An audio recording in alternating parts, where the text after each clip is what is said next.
Io spero entro l'estate, anche perché nel momento in cui loro dico l'impresa, avrà fatto il closing finanziario come previsto dall'accordo firmato, hanno qualche mese di tempo per liquidare tutti. Pedemontana Veneta, l'auspicio del governatore di chiudere con gli indennizi entro la fine dell'estate. Tempi certi, tempi celeri, assicura il governatore del Veneto, intervenuto oggi nella presentazione del rapporto statistico del Veneto. La partita degli indennizi per la Pedemontana, ha spiegato Zaia, riguarda 320 milioni di euro. Gli espropri con i documenti già pronti riguardano 60 milioni di euro, un dato che potrebbe progredire di pari passo con il progresso dei cantieri e dei pagamenti.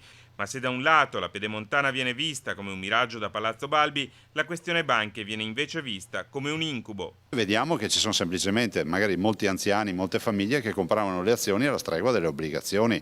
Per loro le azioni della banca erano come i bot, questa è la verità. Allora, ha meno dignità un pensionato che ha perso 30.000 euro di obbligazioni rispetto a un pensionato che ha perso 30.000 euro di azioni? No.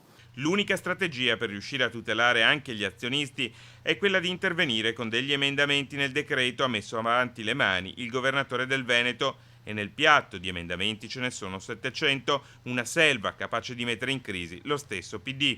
Mettere la fiducia vuol dire decidere che 205.000 azionisti, tra i quali ci sono almeno il 70-80% di casi anche sociali, c'è di gente che ha perso tutto, che ha ridotto al lastrico, sia la volontà di mettersi nella pietra tombale.